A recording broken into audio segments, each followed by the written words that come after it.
Tag, very nice, very evil. Yeah, that's tag shit. Free fall as I die through the kaleidoscope in my mind. No rope up to climb. Gotta remind myself that I'm fine. Mama, I don't really. What up? What up? What's up, Tag Nation? It's the commish ScooterRay, and we got some wrestling to talk about. You know, Saturday we had Worlds Collide and Money in the Bank, so we got some wrestling, some good old wrestling to talk about. Now, I may or may not be joined by my other tag brethren, but we gonna go ahead and talk about what the goings on, and you know, thoughts and feelings, and you know, everything. Now, I will say this: the event you see did happen first. It was Worlds Collide. It was WWE and AAA and WWE superstars from Raw, SmackDown, and NXT were all featured, and of course, luchadors from AAA were all featured on this card. If those who may remember, they announced during WrestleMania weekend that WWE has acquired AAA, and you know, unless I fully missed something, we still don't necessarily know what all the inner workings and dealings of the acquire of AAA truly means, but they have it, and I know they was even promoting that their AAA Mania is sometime in August. Forgive me, I don't remember the exact date, but I'm assuming that is their next big event, considering, you know, it's AAA Mania. But this was kind of like the amuse-bouche, so to say, of them, so that way, you know, they can be inundated and familiarize themselves with some of the WWE audience. Because I can attest, personally speaking, there was maybe 3-ish of the AAA stars that I knew going into this event, but I do say that, man, it was some exciting things to watch. Now, on commentary, you had Corey Graves and Conan, and one of the things that I can appreciate Conan saying was, hey, this isn't American wrestling. You're going to see some things, and just know that this is how we do it in Mexico. This is how we do it in Lucha Libre. And hey, I was here for it. This was on YouTube, so it was free to everybody. So all you had to do was just tune in. But to start off the show, we had a 6-man tag between LWO. Now, per some shakeups, it ended up being Cruz del Toro, Dragon Lee, and Lince Dorado, as you can see, versus Octagon Jr., Aerostar, and Mr. Iguana. Now, if y'all remember, or if y'all listened to when I did the tag me in, I said Mr. Iguana was going to be that wild card. That Mr. Iguana was going to be that guy that people was going to be like, hey, who's that guy? Who's that guy? And boy, him and Yeska, his Iguana, did not disappoint. I was thoroughly, so one of the themes throughout this whole show, I was thoroughly entertained. There was not one time that I was like, oh my God, will this stuff end? And oh my God. All 5 of these matches, including that main event, we gonna get there, but all 5 of these matches were entertaining and good to watch. Now, per predictions wise, I had predicted the LWO was going to win this one, mainly because it had to do with the other 6-man tag, but I did predict that the LWO was going to win this one. But now, upon seeing how popular Octagon, Aerostar, and Missy Iguana were, then I was mighty foolish to bet against those three gentlemen. Now, one part I did forget, Rey Mysterio, he did kind of give an introduction into the show after they was all in the ring and kind of showing that the partnership. And then, Rey Mysterio came out there and, he was saying some things to the crowd and everything. Then this match kicked off. And yeah, if you're definitely not used to Lucha Libre style, it is fast paced, jumps, dives.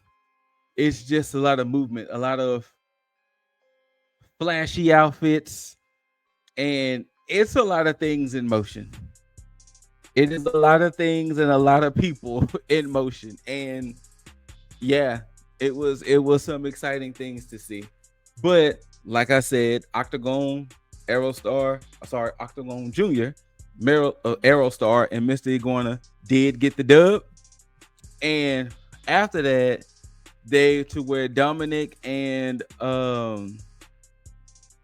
Liv was in the crowd. They gave the mic to Dominic. Dominic started talking his trash, and Octagon kind of got in his face, and they kind of had a minor scuffle. And from that minor scuffle, Dominic was like, "You know what, Octagon? I'll see you at Money in the Bank later on tonight. And not only will I see you in Money in the Bank, I'll defend the Intercontinental Championship." So yeah, a fifth match was added to Money in the Bank.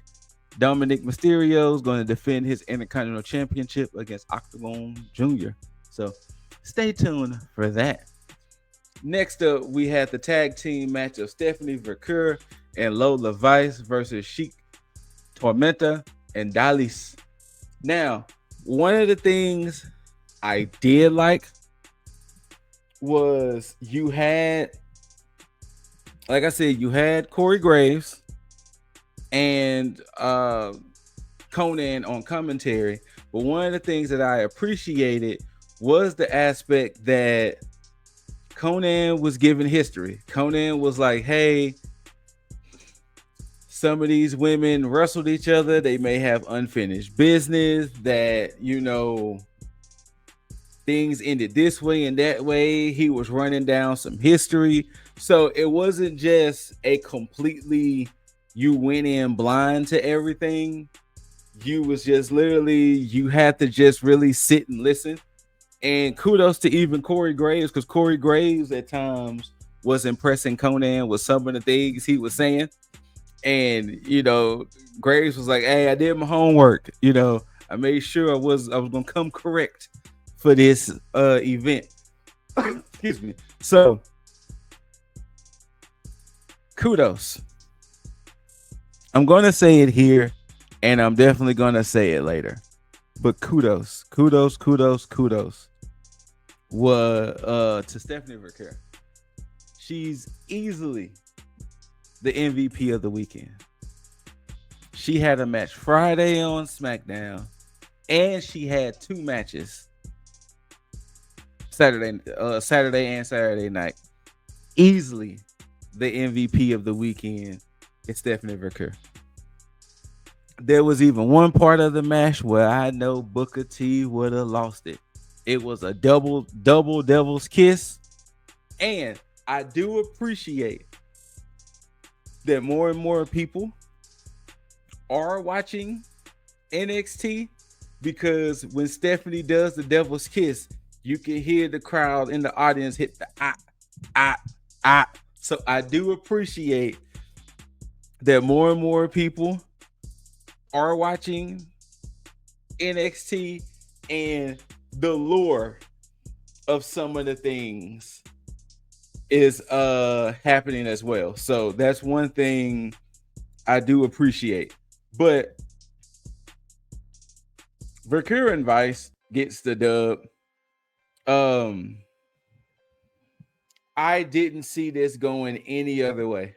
Like, this would have surprised me if Tormenta and Dalis would have got the dub, because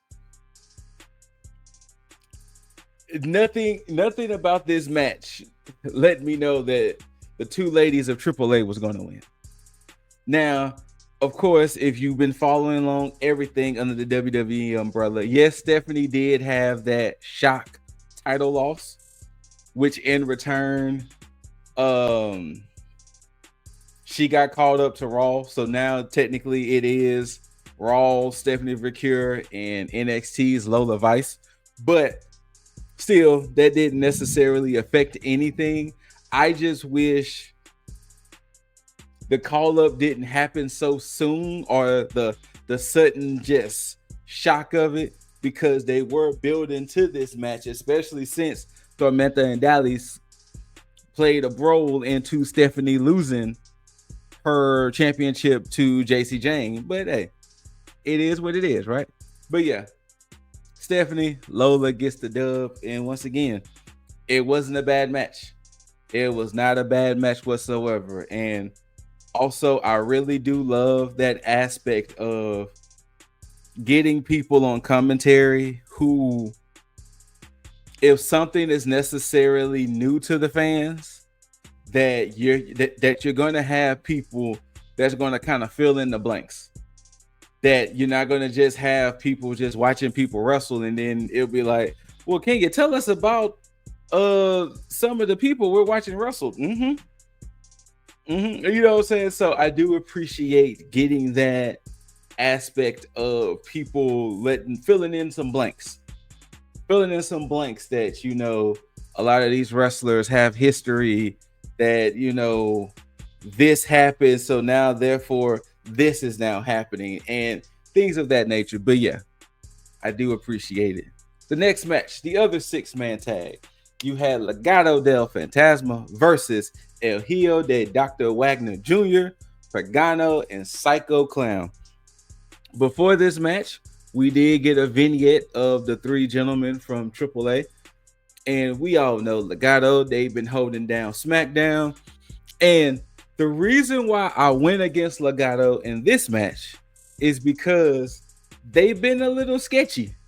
They've been a little rocky. So I thought some of that rockiness was going to come into play. And then boom, it was going to cost them the dub. So that's why the first match I went with the LWO. In this match, I was going to go with the AAA stars. Now, I will say this. One of the things that I love about AAA that I've seen so far, it seems like everyone has a superstar entrance. Even if you're not high on the card, or even if you're not, you know, opener, mid card, lower mid, upper mid, main event, it seems like everybody has some pizzazz to them. Seems like everybody has something about them that you'd be like, I can get by this man or woman, you know, type of energy. Because when those 3 gentlemen came out, it was like, okay,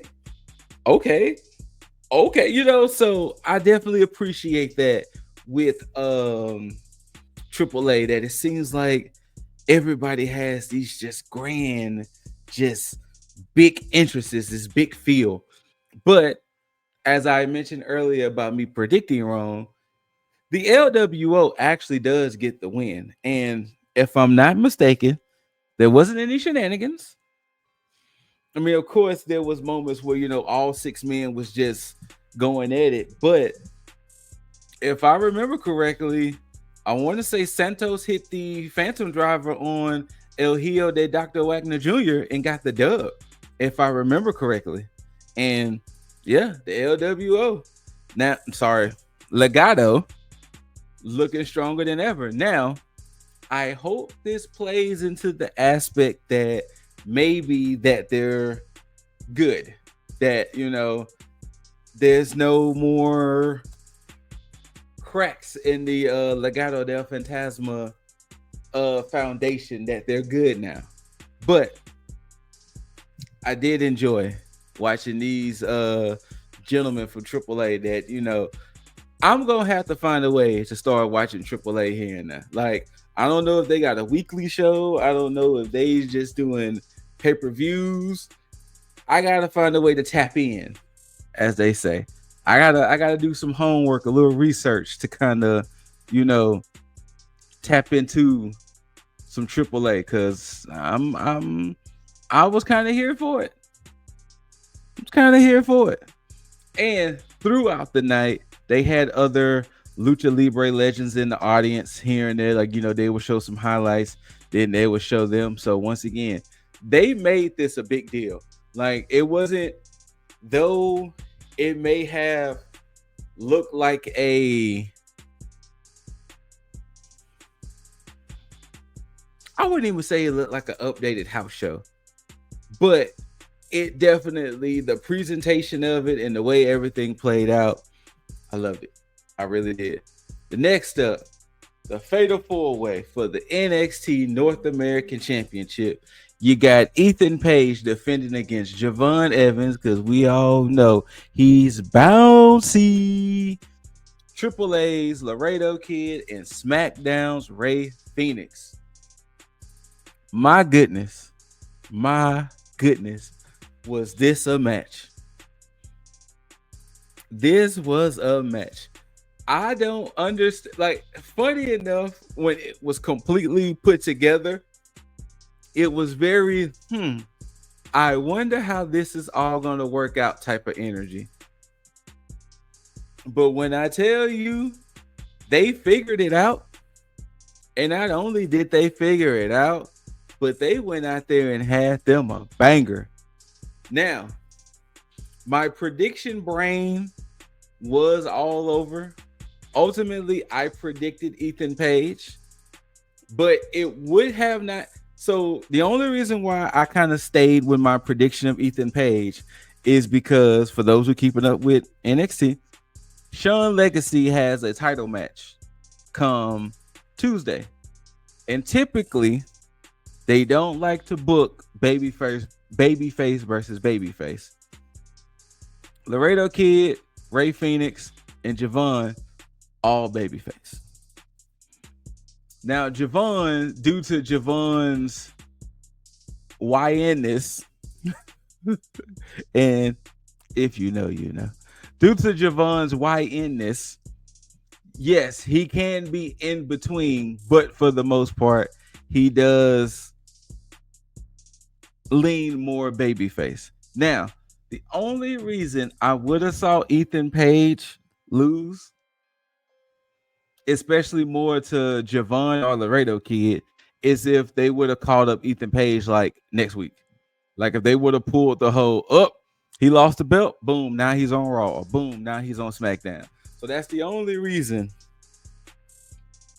I was kind of hesitant to go against to not choose Ethan Page, just in case they was ready to call him up. But due to the fact that match against Sean Legacy come Tuesday, that's what deterred me. But yeah, I do appreciate that, the fact that you had 3 high flyers and Phoenix, Kid, and Evans, and you had the person who was more grounded, though he did do a tad bit. He did a scotch of some high flying, but for the most part, he kept things pretty grounded. I do appreciate how you had the man who was like not necessarily Drew Gulak's gimmick that he had when he was on 205 Live, when he was like, I'm grounding all the cruiserweights, there'll be no cruiserweights flying, you know, like it wasn't necessarily like that, but it was definitely more or less the man who was like, look, I ain't doing all of that. I may hit you with something for the little something, but for the most part, grounded. I'm keeping things grounded for your boy, cause yeah. But ultimately, Ethan Page does get the dub.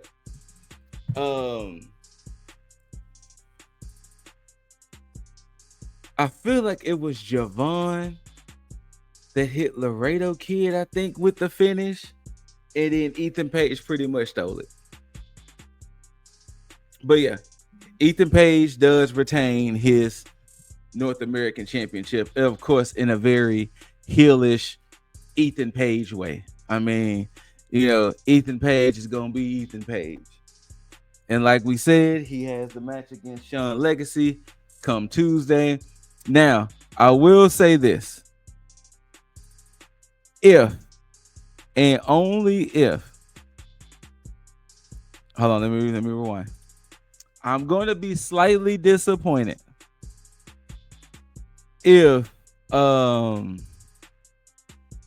Legacy wins that belt.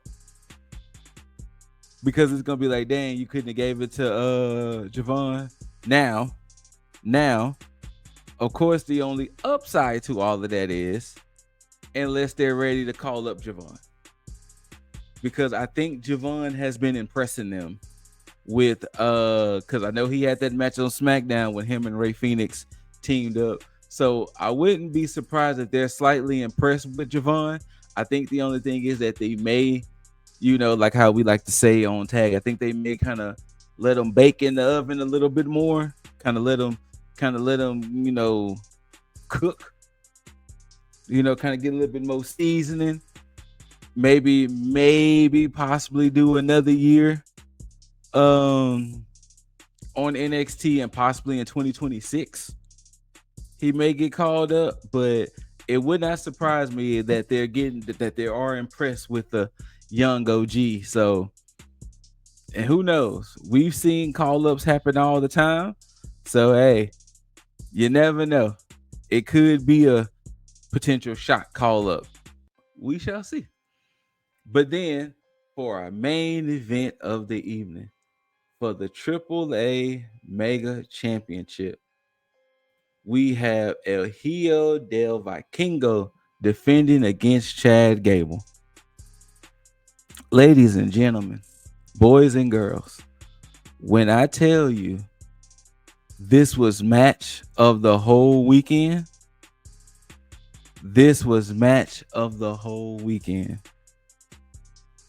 these two gentlemen went in there and showed up and showed out. I was literally from bell to bell. They went out there and did the damn thing. Like, when I even tell you that it felt like this match truly could have went either way,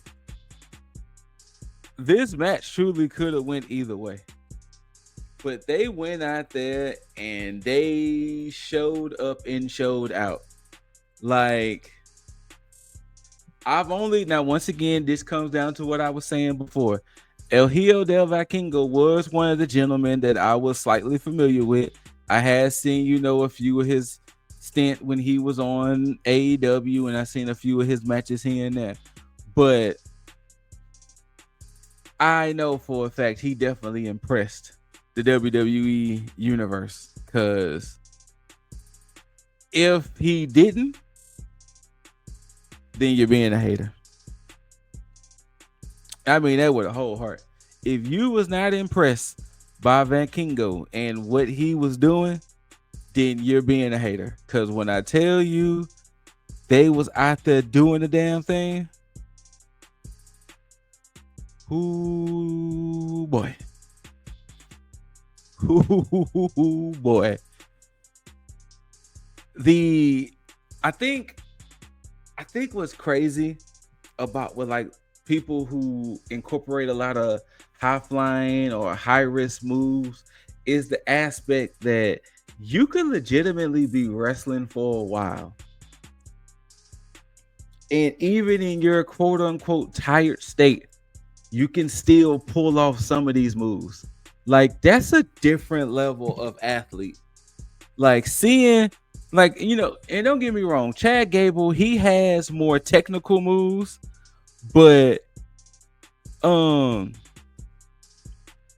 yeah, he has his moonsault and things like that. But Vikingo, he has like jumping corkscrews, the 630 splash. So to know that deep within the match, and after the craziness of their match alone, that Vikingo can still pull off the moves he was pulling, was just like, this is happening, and this is happening in real time, and we're legitimately seeing this. So, like, amazement. Like, just amazing. Kudos to both of these gentlemen, because like I said before, this was definitely my favorite match of the whole weekend. Easily. Now, I thought this match, I predicted Vikingo to win, but it would have been somewhat of a swerve of a surprise if Chad Gable would have won, because then I can see that maybe Chad Gable winning, Chad Gable's doing the shtick, and then come August at AAA Mania, Vikingo gets it back. But nope. They went on ahead, let Vikingo win, and then the sequence. Vikingo hits a top rope pile driver. Then when Gable crawls to the corner, Meteora then hits the 630 senton again. 1, 2, 3. El Hijo del Vikingo retains. And I was just like, literally, there are a few times where I truly get the feeling of the fight forever feels. This truly had the feels of, look, I can watch them fight forever. Like, go on, fight forever. Go ahead and do this.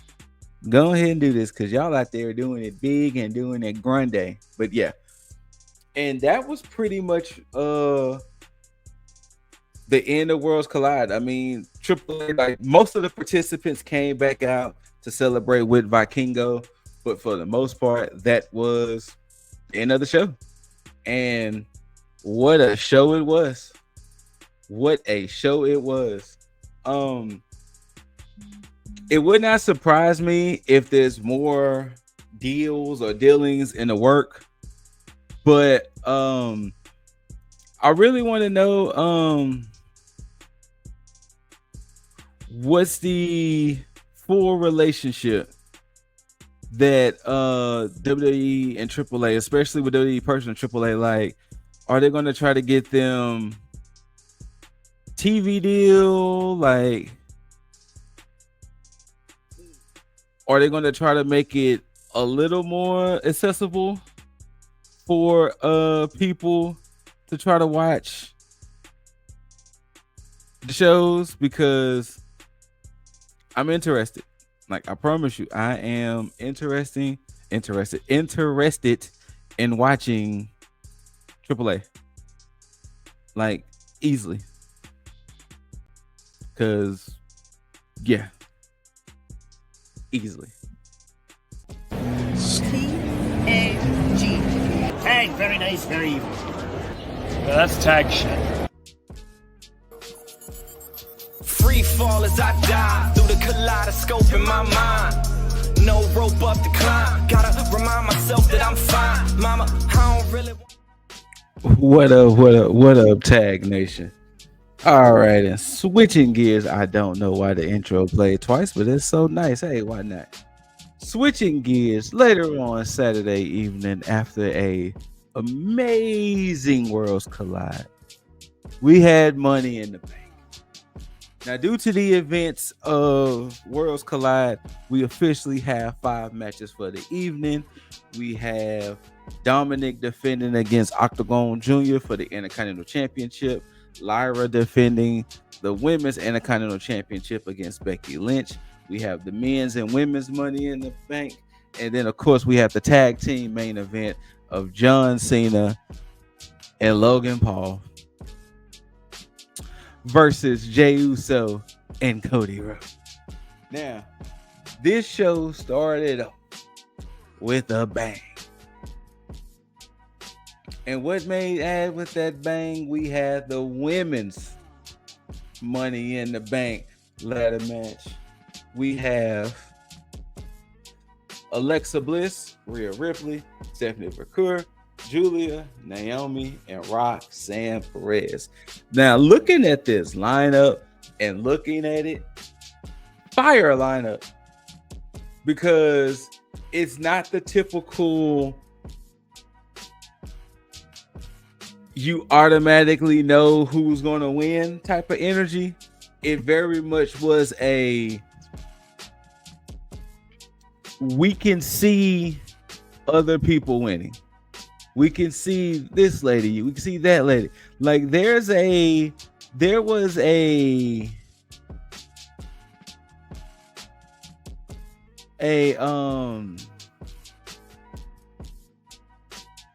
if you really truly think about it, there was a chance for all six. There was truly a chance for all six. And I can appreciate that we had that. I can truly appreciate that it wasn't predictable, because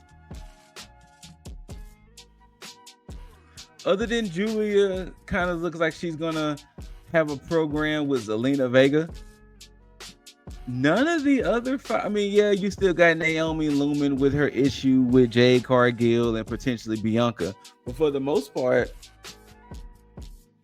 nobody really has a prominent storyline. It's just truly that, hey, these six women and let's go. The action was good. I more and more with ladder matches, and I know, yes, I've been watching wrestling long enough to know, more and more when I'm seeing these ladder matches, I am getting happier that they are starting to be a little that they're trying to be as safe as possible. That they're trying to be as safe as possible, because we've all seen some horrific things. We've all seen some horrific things. Excuse me. In these ladder matches, and I am happy that they're being safer, because yeah, it's a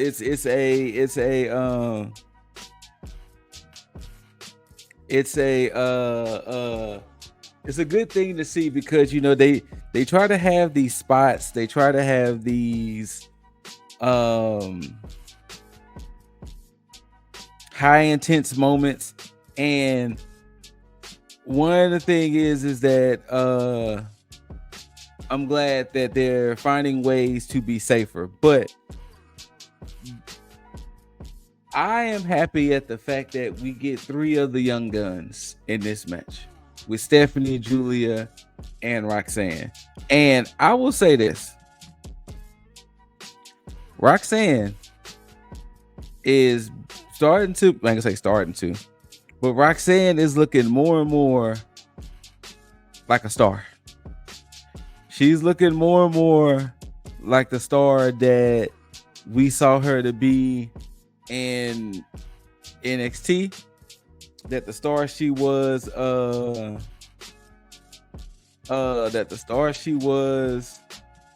when before joining NXT. But Roxanne is looking like a star.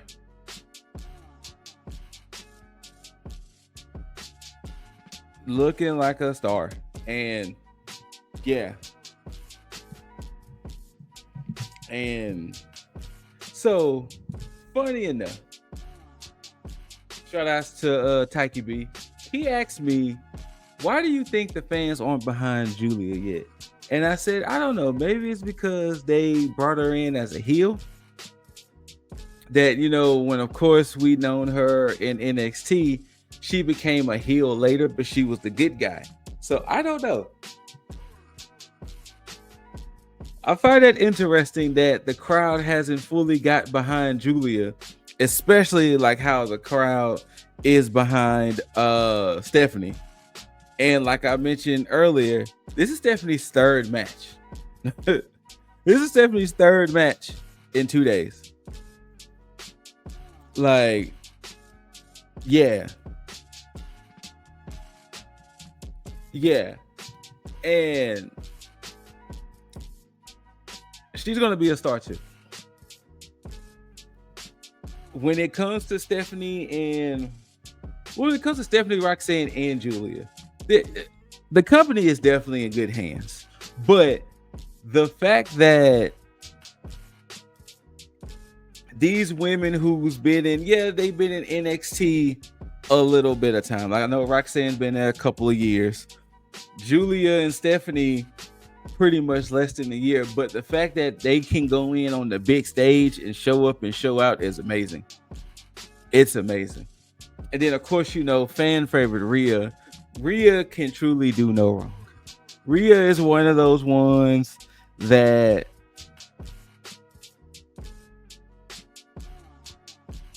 I don't know how they can get the fans to turn on Rhea. If they truly wanted to, I don't even know if it's possible. And then, of course, you have Bliss. Bliss is kind of in a weird space for me because, and I'm only saying that because it's like, what did they have planned for her? They had her join the chamber. She lost. She wasn't a part of Mania. She kind of disappeared. She qualified for Money in the Bank. She loses this. So it's like, what is the plans for Bliss? Like, it almost feels like she was brought back and then it was like, we have Alexa Bliss here on the roster. Yes. And then there's a reason why I saved this woman for last. Because I don't care what anyone says, whether you agree, disagree, or whatever. Naomi, ever since she has full-fledged gone heel, she has been the MVP of the women's division. She might be the MVP of WWE. Her character development, her character itself, yeah. Naomi has been doing it big, and my goodness, that I'm glad they picked her to be the winner, because it is now going to be a very interesting time in the women's division, because there are no prominent storylines like in the men's division. So it's going to be interesting to see, if she's going to cash it in on Tiffany, if she's going to cash in on Io. Hey, maybe she may want to cash in on Zelina for the women's US, or maybe even insert name for the Intercontinental, which I'll get there. So I'm truly loving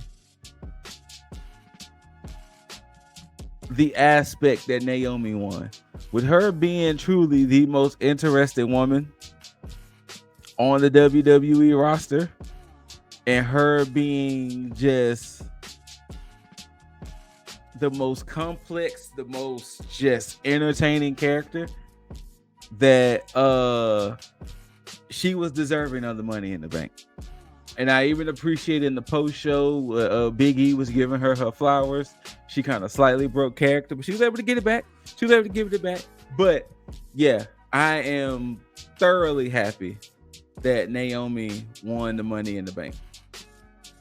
And yes, the stat still has the women at 100% successful. Please, please, please, please, please don't do that to Naomi. Don't let Naomi be the one to fuck up the stat. Don't let Naomi be the one to be the failed cash in.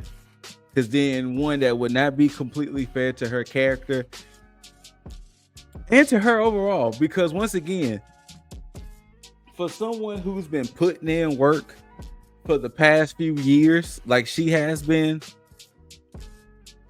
this is deserving, truly deserving. So I am happy at the fact that she is Miss Money in the Bank. I'm interested to see what's going to happen with the other 5 women. Where does Julia now fit in the world of SmackDown, as far as is she going to go ahead and go after Zelina? I'm interested to see Bliss's whole thing on SmackDown, because they were kind of running something where she was trying to talk with Charlotte. We don't know. Roxanne has kind of been doing things with Judgment Day. Stephanie was just coming in, so it'll be interesting to see how Stephanie gets slotted into the overall Raw picture. And now even Rhea.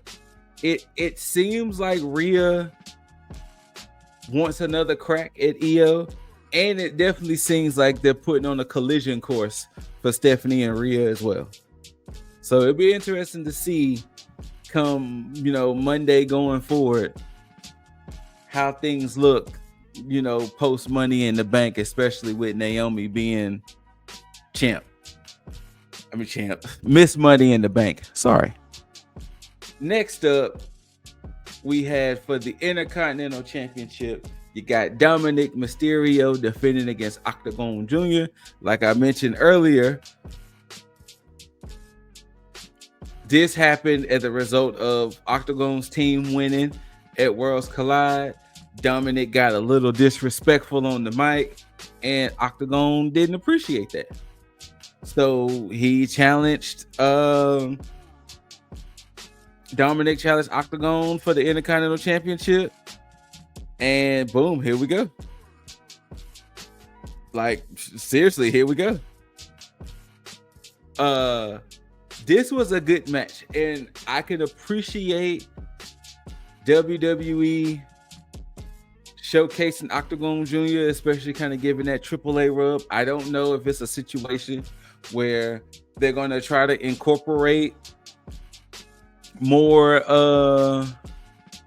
AAA stars here and there into WWE, or this was kind of just to showcase some more AAA stars. But yeah, he definitely showed up and showed out.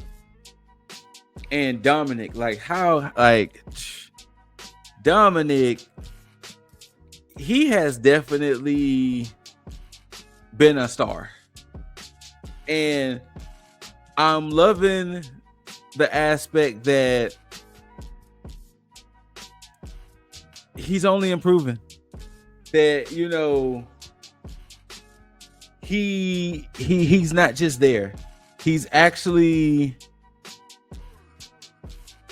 doing the things he needed to do to be a star. Whether you love him as a heel, whether you think he's the playboy with the whole aspect of Rhea, then Liv, and then they was even dealing with aspects that maybe Roxanne at some point too. But when I tell you that Dominic has been the man, Ultimately, he does get the dub and retains, but yeah. And it seems like he has one AJ Styles in his future. Seems like AJ is going to be coming after that Intercontinental Championship. And maybe, just maybe, AJ may get it. Because if AJ does get that Intercontinental Championship, that will make AJ Grand Slam champion. Yep. That will finally put him in the Grand Slam champion category. So we shall see. Next up, for the Women's Intercontinental Championship, you have Lyra Valkyria defending against Becky Lynch. They are running it back. This time around, if Lyra wins, Becky cannot challenge for the Intercontinental Championship as long as Lyra is champ. And if Becky wins, of course she wins the championship. But Lyra has to raise her hand in victory. Lyra has to kind of be like, hey, you were the better woman. I quote unquote, not so much bow down, but I quote unquote recognize that you were the better woman. So here. Now, their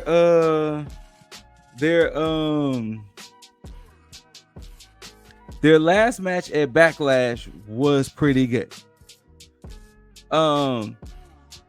They actually, to me, going from NXT and even going to here, they haven't had a bad match to me. They actually been having pretty good matches. Now, it's kind of weird how the fans are slightly turning on, it's weird because you have ones turning on Lyra and you have ones that are actually gaining the respect from Lyra, because they have been saying that, you know, Lyra was boring, Lyra was this, and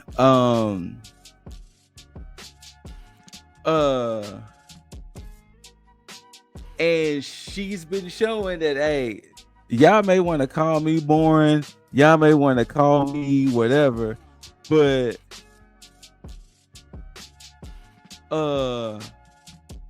I can put on some bangers. I can put on some bangers of a matches. So what? And this was actually a pretty good match. This was actually one of those matches that, hey, if you were tired of Becky and Lyra, or didn't want to see Becky and Lyra running it back, hey, this was actually a damn good match. Now, ultimately, this match did end on a roll-up pin by Becky. So Becky gets the dub. Becky is now the new Women's Intercontinental Champion. And per the agreement, Lyra did have to raise her hand in victory. Now, begrudgingly, she did it. And then Becky was like, nah, we have to do like all four sides type energy. Lyra was like, okay, fine. So she did it. She did the all four sides. Then of course Becky was like, no. That's not good enough. I want you to like put the title around me. And like, yeah. Lyra was like, Becky, you won the match. What? Why? So fine. She puts the title around. And she wanted Becky to do something. Becky wanted Lyra to do something else. Lyra said, fuck that, and just like German suplex Becky Lynch. She just said, fuck that, German suplex Becky Lynch, and was like, I'm out this bitch. Like, you ain't about to, like it's bad enough, right? It's bad enough. You won. And I had to, you know, acquiesce to the rules, but you ain't about to just keep disrespecting me. You're not about to just keep on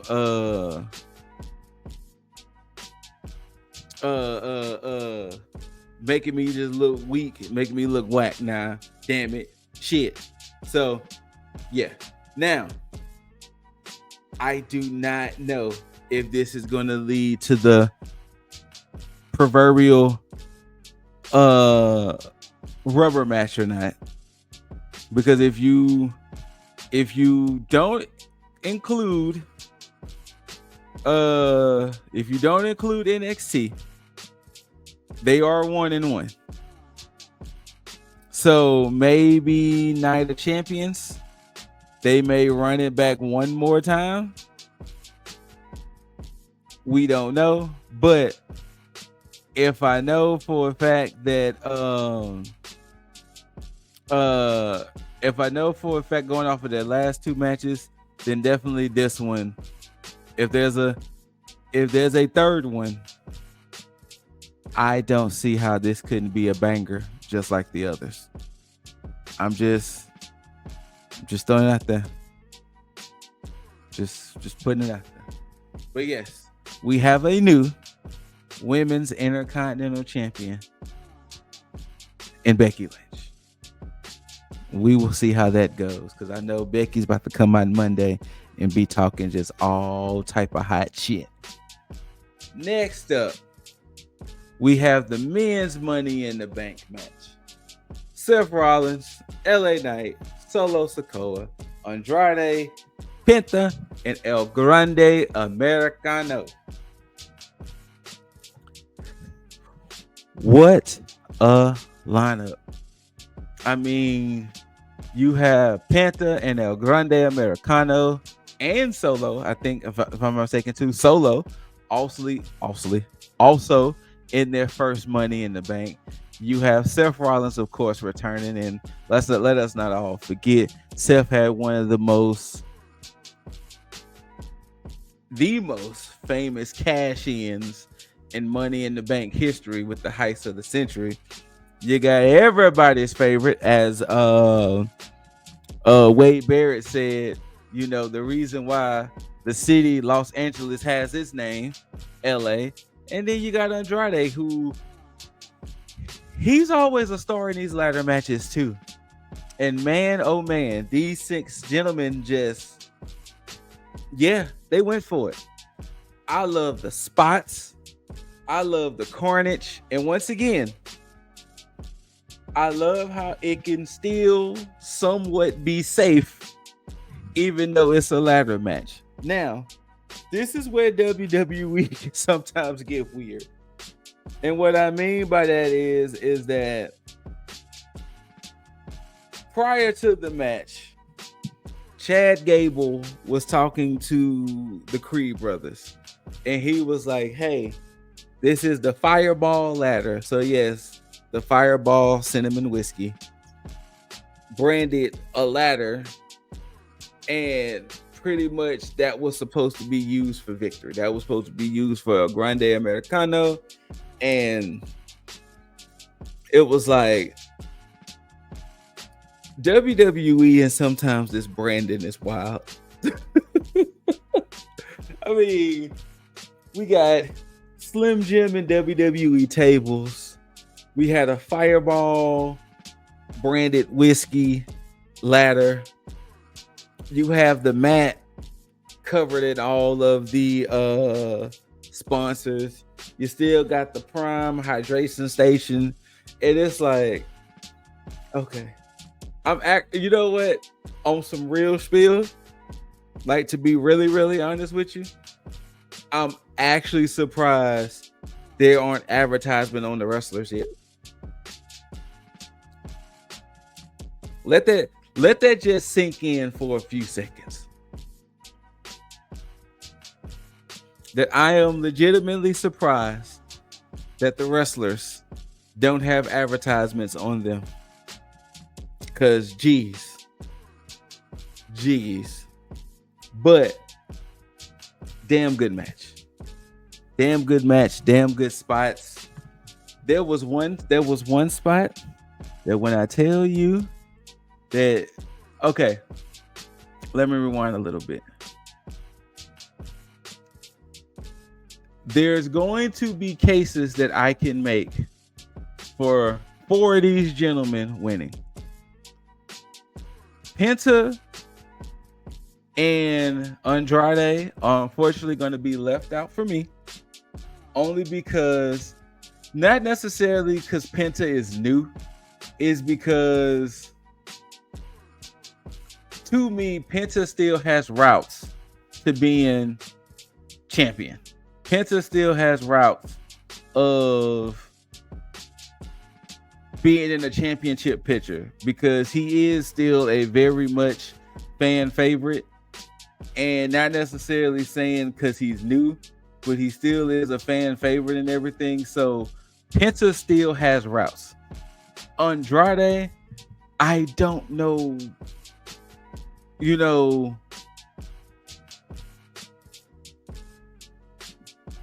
I don't know what's the booking with Andrade. Like, I'm just so confused with Andrade. It's the type of confusion to where it's like, collectively the wrestling world wants better for him.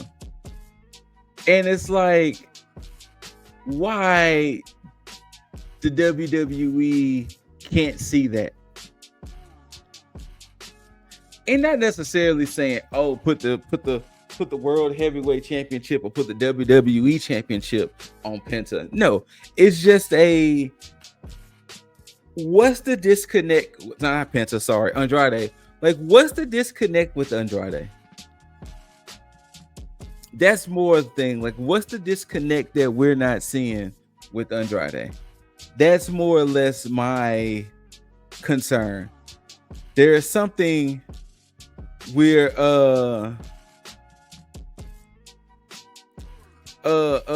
there's something we're not seeing. But now, to walk what I was about to say, LA Knight has been such a favorite that I thought he was the shoe-in to win. You couldn't tell me otherwise. You couldn't say otherwise to me that LA Knight wasn't going to be the winner. Because, you know, the grind, putting in the work,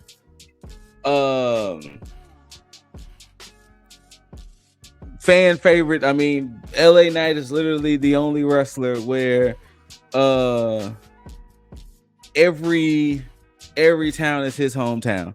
So you couldn't tell me that LA Knight was literally not the shoe-in to win this, because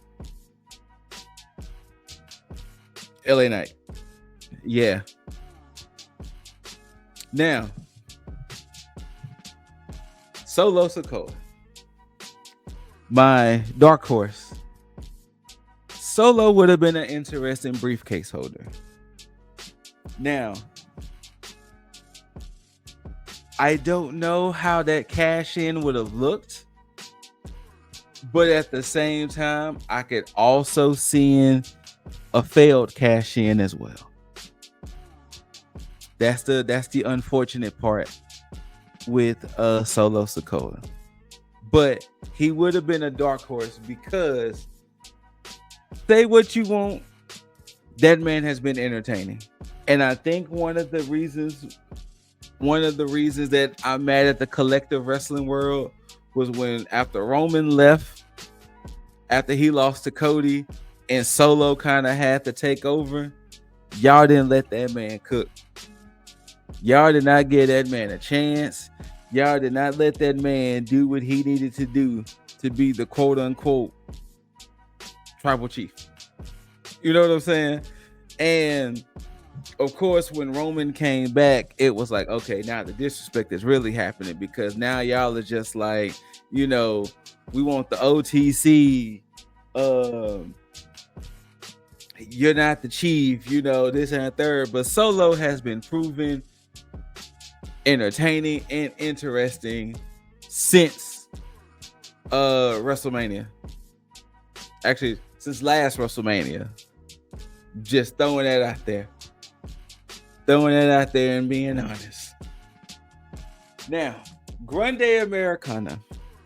And he's not here to speak on it, but Dizzle picked Grande Americano to be, you know, the winner. Now, what I was thinking to myself is that would be some wild shit that Grande Americano wins and he cashes in at Triple Mania, at Triple A's Triple Mania. That whoever Vikingo goes against for that pay-per-view, that Grande Americano uses his briefcase and cashes in and becomes Triple A and becomes Triple A's champion. Like, that would have been crazy. Like, that would have been crazy. Oh, actually, Triple Mania is actually next weekend. But yeah, That would have been a crazy turn of events if he would have did that. And I wonder, was that Dizzle's thinking of why El Grande Americano should get the briefcase. Now, Seth Rollins, due to his character, I can see. Actually, no, I'm sorry. Triple Mania 33 is in August 16th. That would have been crazy if El Grande Americano would have waited to then and been like, I'm cashing in. That would have been a wild thing. But at the same time, I could also see El Grande Americano still wrestling for that championship in Mexico. I still see possibility of him wrestling for that championship. Like, I'm just being honest. But now Seth Rollins with his new crew, his new faction, you know, he got the Wise Man and Paul Heyman, Braun Breaker and Big Bronson Reed on his side. I can see the case for him winning because of the group and because of he's being the new quote unquote big bad. You know, John Cena is kind of the big bad on SmackDown. Seth and crew is definitely trying to be the new big bads on Raw. So of course, him having the briefcase would mean, you know, I'm holding the power. Now, moments and highlights. Of course, some of the ladder spots and ladder moments. But of course, at one point, Braun Breaker and Bronson Reed comes out there and just cause all manner of havoc and destruction. The way Braun Breaker Spirit Americano was like, Jesus. I'm surprised the mask didn't come off. The way he speared that man. And of course, it was just destruction everywhere. And then Solo's boys of Jacob and JC Mateo come out. And, you know, Mateo and Fatu squares up with Reed and Breaker. And yeah, Jacob gets the upper hand. Jacob gets the ladder and he's like, hey, Solo, come climb this ladder, big dog.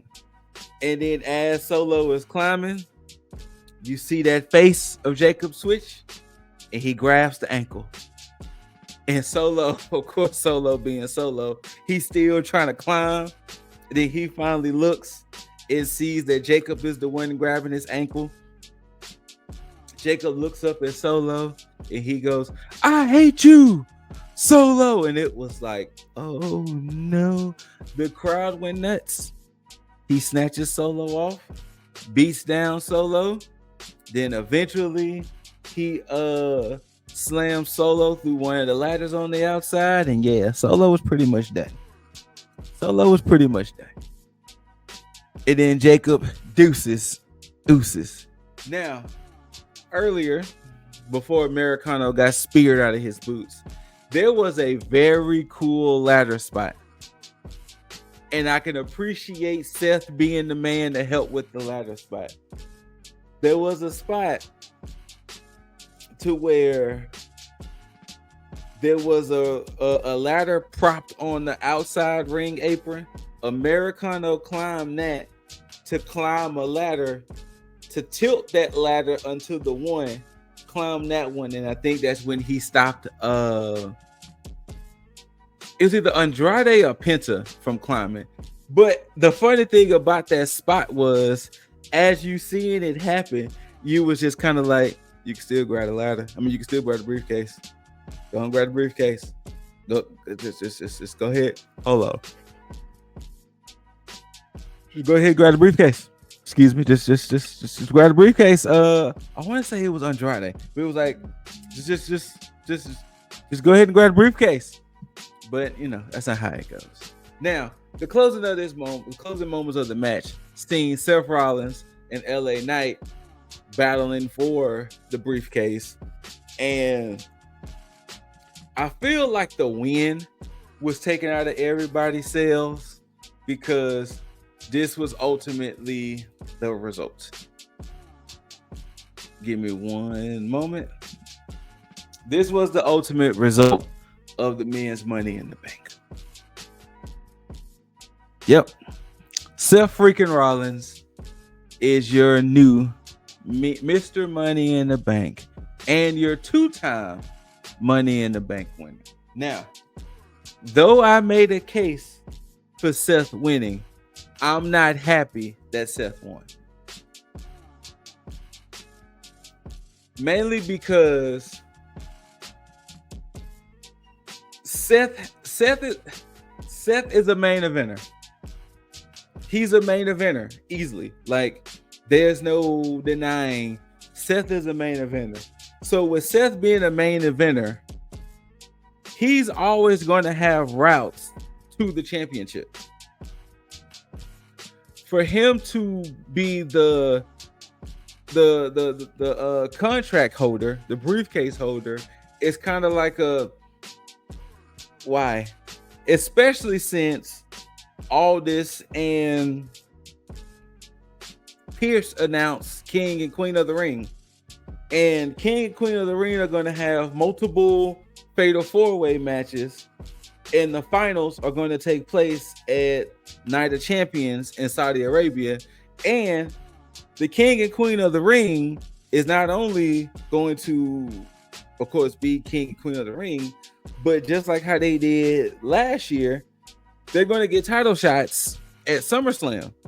So in my head, why not have Seth win King of the Ring? Because it fits the character he's somewhat portraying. So not have him be King of the Ring and have his guaranteed challenge at SummerSlam. That way, LaKnight can go ahead and be the briefcase holder. And we're figuring out when Mr. Yeah is going to cash in. But nah, they was like, nah, we want this right here, big dog. So that's what we got. That's what we got. And for our main event of the evening. Oops, wrong image, y'all. I am so sorry. The WWE champion John Cena is teaming up with Logan Paul versus the World Heavyweight Champion Jey Uso and the American Nightmare Cody Rhodes. First things first.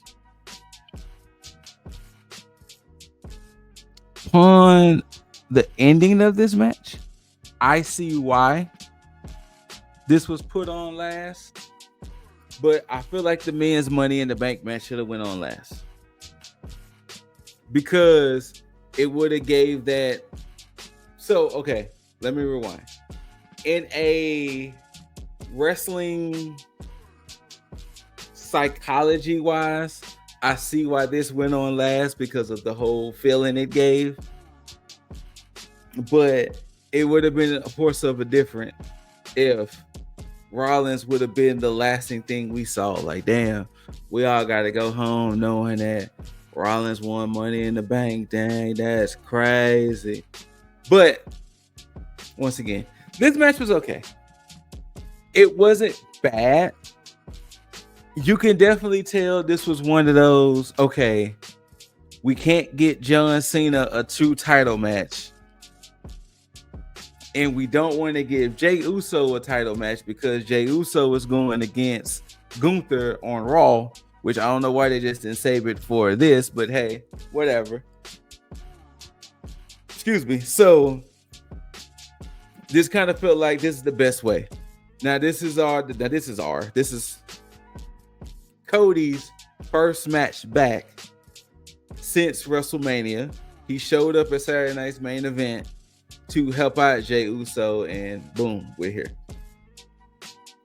Like I said, it wasn't a bad match. It was just for the event, it was like, okay. Now, of course, we had to get some shenanigans going on, them good old ref bumps where, the ref take that bump and pretty much the ref just like dies. Like, the ref just like disintegrates and crumbles. And it's like, geez, these are the most, I'm not going to say paper refs, but my goodness, these refs are just, they disintegrate when they take a good bump. True. The truth. Earl used to just like fold.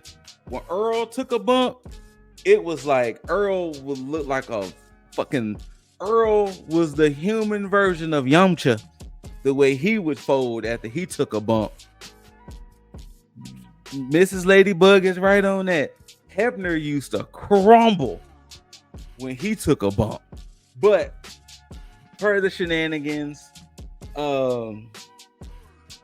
we did get a spot of Logan Paul springboard moonsaulting Jey Uso into one of the announce tables. They was pretty much taken out for the rest of the match. Then, of course, John Cena, up to his old tricks, he hits Cody with the championship. Pretty much all John Cena matches ends with, a low blow hit with a championship or something like that. So he hits Cody with the championship, and then right when he's kind of gearing up to do something else, we see a gentleman in all black comes out and just boom, tackles John Cena. And it's like, oh shit, what's going on? This gentleman tackles John Cena. He picks up the championship, pops John Cena in the face, and we're really like, what's good? The gentleman picks up the championship, takes off the hood and mask. Yes, ladies and gentlemen, Ron Killings is back in the WWE. Now, I will get into the R-Truth situation in a moment. But yeah, and you see, I ain't even realized Black Air Forces, everything. But he is the reason Cody and Jey Uso gets the dub. He dipside, Cody and Uso gets the dub, and everybody goes home happy. Everybody goes home happy. Now, like I mentioned before, I'm pretty sure at SummerSlam we're probably going to get Cody and John Cena one of those two nights. Monday night, Jey Uso versus Gunther for the World Heavyweight Championship. I don't know where Logan's going to fall in all of this at the end of the day, but pretty much that's upcoming. Now, we all know last week we heard that R-Truth, he got on social media and announced he got released. Everybody on the internet lost their collective shit. Everybody was like, wait, we thought Truth was a lifer. We thought he was there forever. What's going on? Then we see this happen. And, Trips was asked at the press conference about R-Truth, and he was like, it's all part of the show. Now, of course, fans were saying, oh, y'all got worked. Y'all think that man was really fired. It's hard to say this was a work when we also got word of Carlito they're not renewing Carlito's contract, and Sarah Logan, aka Valhalla, she said they're not renewing her contract. Then, if you truly think about it, roughly a month or so ago, I think 17 superstars or so, I may be overshooting it, got released between NXT and WWE. No, I think it was like 11. They all got released. So I highly doubt WWE would do something like that, knowing in the midst of people being released and contracts expiring, I honestly think the just outpour of support saved Truth's job. That it was just one of those things to where I think this was that misfire that they was like, hey guys, I think we messed up here. And they brought Truth back. Now, Truth himself, and I think they said his son on different people's posts admitted that it wasn't a work. So I just think that due to the outpouring of love and support from the fans and the love and support of the other superstars, that it just saved Truth's job. Simple and plain. But pretty much that was Money in the Bank as a whole, y'all. Now, if you're keeping up on the tag side of things, Dizzle cashed in his briefcase to challenge Juggs, and Dizzle is your new tag prediction champion. He took a 2-week break and became tag prediction champion again. So yeah, he got his championship back. Now, as far as Tag in the Bank briefcase holder, a bit of controversy. Due to Seth Rollins winning, there's a tie. There's a tie in points, and it's between myself and Dizzle. Yeah, my sworn enemy in this tag thing. We're both tied, so we're gonna settle it in All In Weekend. All In Weekend between All In, Saturday Night's Main Event, NXT Great American Bash, and WWE Evolution. There's 4 different shows. There has to be a definite winner. So whoever wins between him and I will hold the briefcase. And, you know, if he's champion, he will defend against whomever. And if I'm still technical predictions champion by then, I will defend against whomever. But that's how it's settled. And it's like, you couldn't have wrote this any better. Because literally, people, we were tied. And in all honesty, the men's Money in the Bank was the like, okay, we're gonna definitely get a winner because of the men's Money in the Bank, and especially how we did our point system. But with Seth Rollins winning, it just fucked everything up. And we was like, you couldn't just like write a better story than this. You really couldn't. But yeah, Worlds Collide, Money in the Bank, ScooterRay. Shout outs to the new champion, Lip Dizzle, Jaeger Bombastic, Juggernaut, kicking it with Leo. Yeah, y'all just heard me ramble and talk on for almost an hour and a half. So please like, share, comment. Let us know what you thought about Worlds Collide and Money in the Bank. Let us know what you think about Naomi and Seth Rollins being Mr. and Miss Money in the Bank. Let us know what you thought about any other things, and let us know why Chad Gable and El Hill Del Vikingo was the best match of the weekend. Yeah, just let us know that one.